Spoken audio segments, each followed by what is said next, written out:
Hey everybody, this is Gus G, and you are listening to Sonic Perspectives.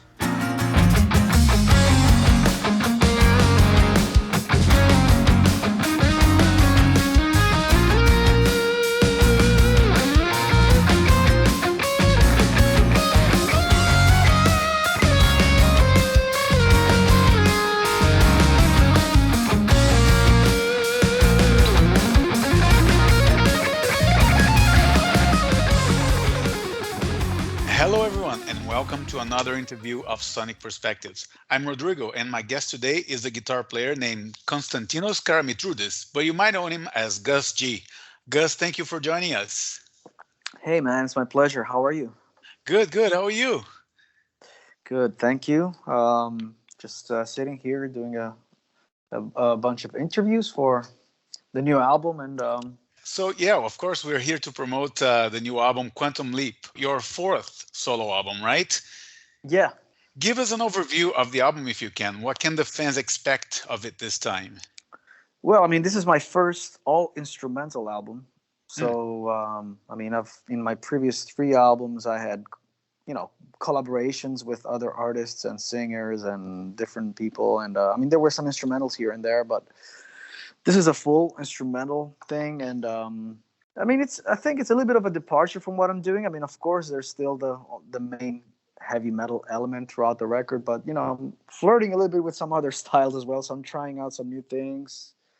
Um, there's definitely a lot of guitar in it, but I would say it's not the kind of album where it's like one long backing track and endless noodling. I mean, in my opinion, I think there's actual songs there. So I right. think, yeah. So if you're not a guitar player, do not fear. Do not be afraid. Do not be afraid to check this out. That's what I'm trying to say, I guess. Yeah, no, I definitely agree with you. And what caught my attention is how varied this collection of songs is. I mean, did you write all these songs in one single effort, or were they written over the course of a few years, or? Well, I mean, the way that I write, I mean, it's like I always have enough riffs laying around. Mm, I have a folder in my computer where I just have ideas. I stash ideas, and I usually revisit them a few months later, sometimes even years later. Um, and um, and then if I like something, I develop it, or I kind of reapproach it. And usually that's like the starting point for me, and that sparks the ideas that sparks new ideas basically. And so it's a combination of older ideas and then some songs I wrote from scratch again. So yeah, it's a combination, I guess. right. And you mentioned a different approach this time and different avenues that you're taking. My favorite song of the album is called Night Driver, which has like an 80s vibe with the 80s drum samples, right? It reminded me a Wow. bit of the soundtracks of the 80s movies. Everybody that I've talked to today tells me the same thing. Like they love Night Driver, and it Yeah, reminds them some soundtrack from some slasher film from the 80s. And yeah. Brian De Palma maybe, movie kind of thing. yeah, Yeah, yeah. Maybe I should do a video for that, I guess. maybe. Uh, yeah. I mean, it's kind of interesting with that song because, I had a different version of that originally, which was like a typical rock band thing, bass drums and guitars and all that. Mm, But then I took it to my buddy at Valve Studio, my buddy Strutter, who plays some keyboards on the record, but he's also played bass for me in some of my previous tours. And he's like, I said to him, I'm kind of stuck with this idea. What do you think? And he said, let's try a different version. And he basically just put out a synth bass sound, a mm. slower thing, and like a drum machine sound, like very simple. And I started readapting the existing melody and riff that I had over that, and I think it kind of developed from there. And I just we finished the backing track, and then I took it home, and then I just developed a guitar track over it, trying to make it interesting, and Mhm. because this is a different thing, it's not like your typical rock song. It's not even a rock song. It's like a synthwave thing. So Yeah, yeah. yeah, so I think I don't know. It came out different for sure, and maybe that's why it's catching people's attention. Yeah, I think so too. But let me ask you about the first track, Into the Unknown. Am I right in saying there's a bit of a Joe Satriani influence in there or not?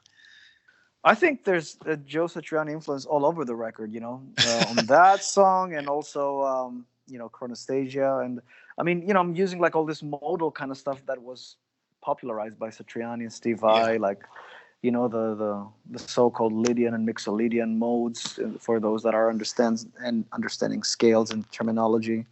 But yeah, like those kind of sounds that were, very much introduced in rock and like shred, and from Satriani. So it is a song that's, definitely a page out of Satriani's book and Yeah. Steve Vai's book. Yeah, absolutely. Not a bad influence to have. Absolutely not. Yeah, man. I mean, to me, Satriani's king of instrumental rock music because that guy can make anything turn anything like you don't when you hear Joe Satriani, you definitely don't miss vocals. Like he can make the guitar sing. So yeah, Absolutely. yeah. Yeah. Yeah. And for the power metal fans, you have tracks like Demon Stomp and Judgment Day, which could easily be Firewind songs if they had vocals, right?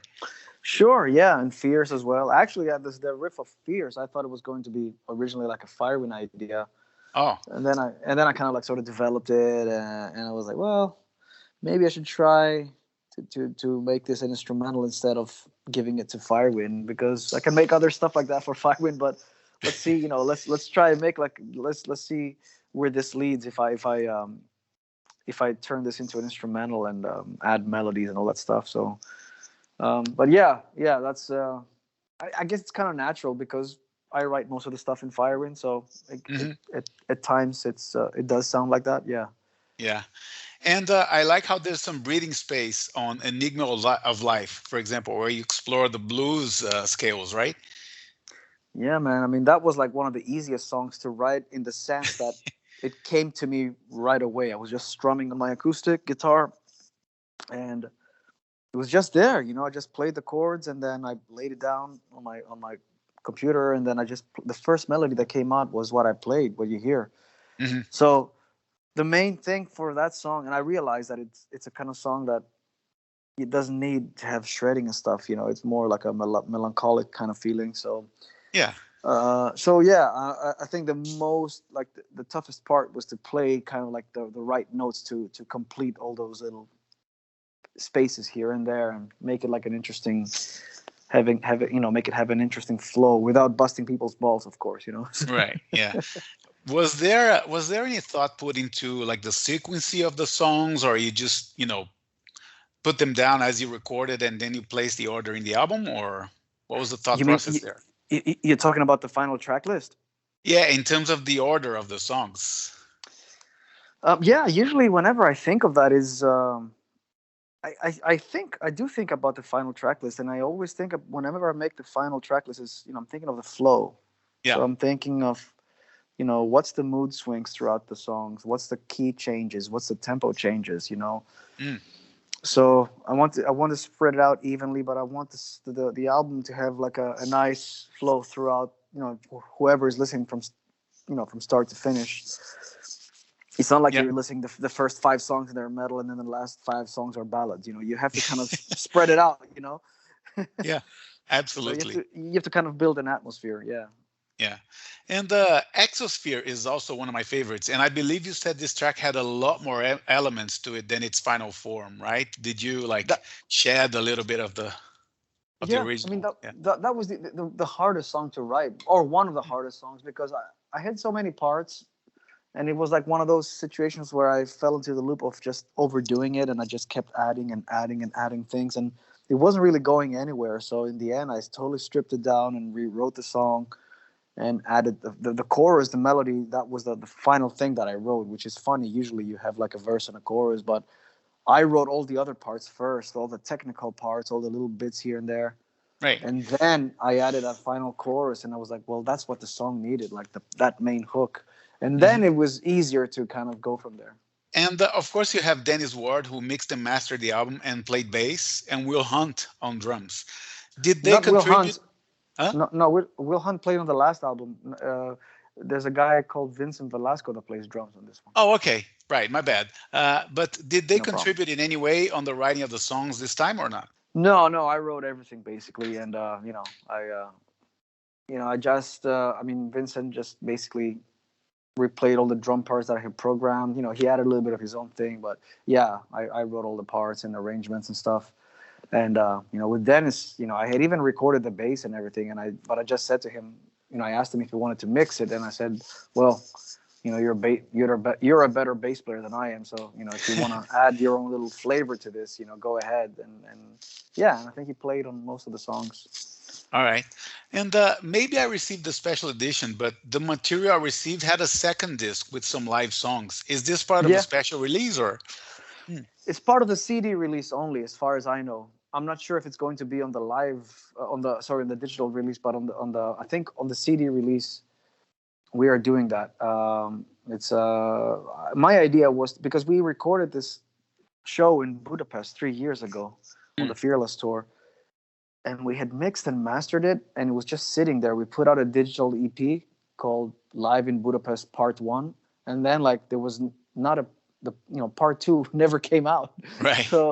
So we had this ready, and I said, well, releasing a live album these days, it's maybe doesn't make much sense, for a record label, unless you're like a huge artist, you're gonna sell X amount. So yeah.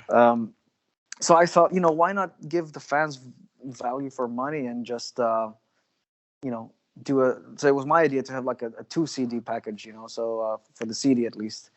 So you get the studio album, and then you get like a live album as well. So we put like 7 tracks there that most of the tracks that actually belong to AFM, plus a couple of covers, because my older catalog is with Century Media.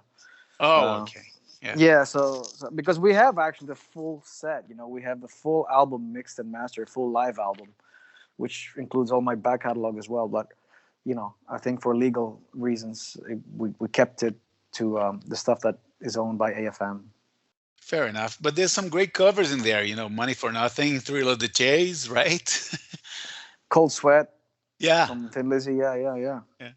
I love those versions, man. And is it my impression? I don't know. I've never seen you guys live, but do you take like center stage when you're at your solo shows? Because I hear you communicating with the crowd a lot in that album, right? Yeah, I mean, since we are a trio with Dennis, at least, we have our sides, but I'm mainly kind of like, I stay on the side on stage left, I think, but I'm in the middle of the stage a lot, and I do backing vocals, and I talk in between the songs, and so right, yeah, makes sense. Almost like a frontman without singing. Yeah.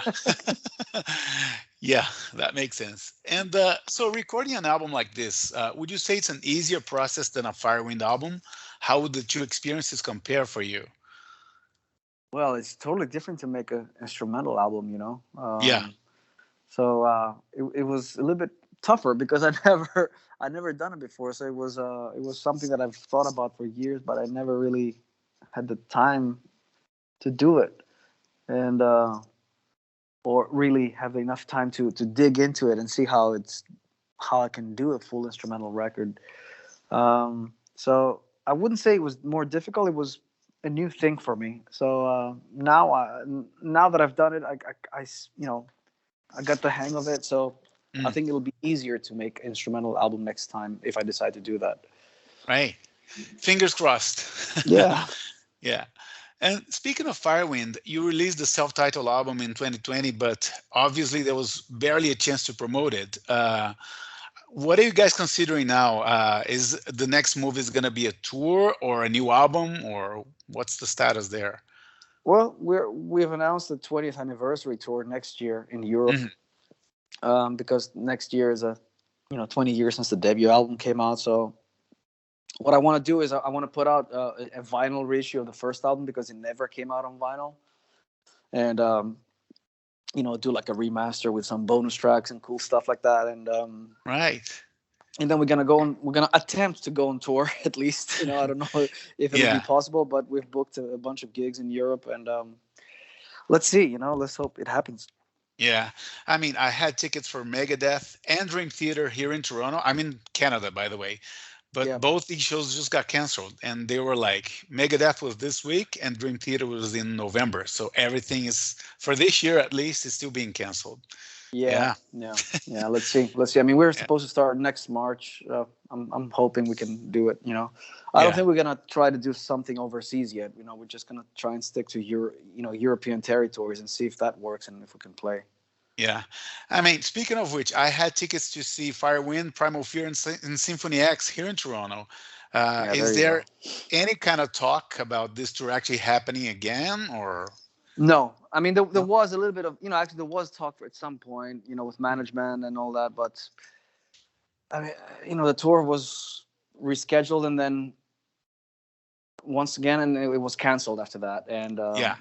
and by now it doesn't really make sense to put it together, at least with for us. It doesn't make any sense because Hmm. we don't have a new album, and doing it like an opening slot without like a new product to promote it makes no sense for us. So we'd rather do Yeah. our own tours, and so yeah, that opportunity unfortunately is gone by now, but maybe we can do something with Symphony X in the future, who knows. Maybe, maybe. And if I can ask you one thing about working with Ozzy for a few years, what would you say was the biggest lesson you learned by being in his band? Oh man, I mean, so many things that I learned there. Just being, seeing how the big bands operate, how they do it. And just becoming more pro in like so many areas. From the performance, just the day to day, how everything operates. Yeah, it just made me also a much better guitar player, and yeah, it helped me a lot, with my confidence too. Just Right. stepping up to the role, and I mean, anyone who joined Ozzy was and always will be measured against Randy Rhoads and Zach Wild. How did you deal with that kind of criticism or that comparison? well, it's inevitable. Like you say, you're stepping into very big shoes there. I just Yeah. tried to do justice to the back catalog, and give a little bit of my own flair to it as much as that was possible. So they're, I mean, they are they, and I was just, and I'm Gus, so I cannot be Yeah. Zach or Randy or anybody really. I can only Yeah. be myself. So I don't know. I think I approached it, and I've said that many times. I approached that gig with the utmost respect to Hmm. these guys, because I'm a fan of them. I think in heavy metal, at least, there is that kind of a hierarchy. So right away when you go into this gig, you're like the last guy down on the list, because that's how it is. Like Randy was the guy that was there first and created that kind of sound, and then it was Yeah. Jake, and then it was like Zach and whoever else, and at that time that I was there, I was kind of like carrying that torch, so to speak. Yeah. Um, so it's just like a huge honor, of course, responsibility, but huge honor, and at the same time, a great gift, a great platform. So Yeah. so it exposed me to so many more people. It was a great time of my life for sure. Right. Awesome. And one record that came out a few years ago that you collaborated with, if I can ask you, is Triumphant Hearts from Jason Becker. I think you played on one song. Can you Yeah. tell me what it was like to work on that album? And have you had contact with Jason at all? Yeah, I did. I met Jason a couple of times. I've been to his house, and we hung out and with his family. And he emailed me years Oh, ago. He was working on this album for a while, okay. and he emailed me and he said, "Hey, man, would you like to play with this?" Of course, man. Yeah, sure. So eventually, I didn't hear from him for a while, and then he had some producer who was kind of like taking care of all the files, and they were putting this big track with many guitar players on there, and they sent me like the backing track and said, "Yeah, just do whatever, even try and record like electric and acoustic, and just send us a couple of solos, and we'll see how we fit them." And funnily enough, they used my acoustic solo because I think everybody else played electric. Oh, So they used just my acoustic part, and I'm not an acoustic guitarist, and I think they edited the hell out of it. But ah, I think it was the guy that was doing this was he was editing a lot of things, and but it was an honor to be on a record with Jason. So I'm really happy that he asked me to be a part of it. Yeah, and it's a awesome. great record actually. Yeah, it is. I mean, we're big fans of that album here at Sonic Perspectives. All of us, Cool. just absolutely love that album. But yeah. And moving on, I subscribed to your YouTube channel, and I noticed you recently played your first show in almost 2 years with Dino Yellowsick, Ronnie Romero, and John Norham. How did that go? Yeah, that was amazing. It was amazing. I mean, it's I mean, you know, it kind of reminded me why I'm doing what I'm doing. I kind of forgot why I was doing this. Yeah. Uh, yeah, no, it was a great experience. To get together with these guys. They're all lovely people, and just to do this jam. I mean, I'm not. I must admit, I was a bit rusty, but Hmm. after a year and a half, Who yeah, isn't, right? exactly, yeah. Yeah. So, but it was fun. It was a good vibe overall, and it was just great to get back on stage and play. And John Norham is also one of my favorite guitarists. So just to meet John and jam with him, it was also a great moment. And we had a lot of laughs and great jams and all that. So I wish more of those type of gatherings were happening. Actually, Yeah. Soon enough. Soon enough. I hope. yeah. Yeah. And in the video, you mentioned something I didn't know. Apparently, you have an album already recorded with Dino that's waiting to be released. Can you tell us a little bit about that, or is it still Um, like? Well, I'm not allowed to say a lot of things about it because it's not our album. We were both hired for by another artist Oh, so we both appear we are appearing on someone else's album. fair That's enough. why I cannot talk about it until they make announcements or whatever that happens. And I mean that happened like 2 years ago or 3 years ago. Wow. So I'm not sure what's happening, and I cannot say which artist it is for, of course. Mhm. But yeah, I did my guitar parts and Dino did his vocals, and it's a great album actually. I hope it sees the light of day someday, but we'll see. Yeah, Yeah. Fingers crossed, man. Fingers crossed, yeah. because Dino's also one of my favorite vocalists. I interviewed him not too long ago, so I'm a fan and a friend. So we'll He's see. Yeah. yeah, he's really great, and he's got a lot of stuff on his plate right now too. So he's just joined Whitesnake, so he's gonna be Yeah. doing the Yeah. farewell tour. So so yeah, I mean we're talking about doing more stuff, but it's a matter of timing. Timing is everything now. Yeah. Absolutely. Last question from me, Gus. You mentioned the tour from Firewind that's tentatively scheduled for next March. What else is there in terms of live dates, or are you gonna do a solo run to promote this album or not? I'm doing a signing tour in Greece. I'm doing like an in-store thing starting Okay. next week, and I mean, I'm thinking, maybe I'm not sure. Look, I didn't really do this album to do to go on a world tour. I mean, Mm, I did this album to, you know, keep help busy. me, yeah, help me get through the lockdown really, because I Right. was going crazy. But um, I'm not sure if I'm gonna be playing any shows for this. I was thinking of actually doing some live stream stuff instead with a couple of friends here locally. Play some of the new songs and maybe stream it on YouTube. Hmm. That's an idea that we're kind of discussing right now. But as for actual shows, I'm not sure if I'm gonna be booking too many things. Maybe something locally. We'll see. We'll see. It's still early days to decide, because everything is changing every couple of weeks. So Yeah. Yeah. I'm not so keen on booking a bunch of shows and then like getting everything canceled. So for now, I'm just hoping that people can enjoy the music. I have filmed a bunch of videos for the album. There's more videos coming. I can tell you that. Oh, okay. So there's more video clips coming out and playthroughs and stuff like that. And like I said, hopefully maybe some live stream show. Yeah. Awesome. I look forward to that, and I'll keep watching your YouTube channel to find out the latest news. All Cool, man. Thank you. right. Awesome. Gus, thank you so much for your time, and all the best with the new album, Quantum Leap. Thanks, Rodrigo. Have a good one, man. Thanks. You too. Bye. Bye Bye. bye. Bye.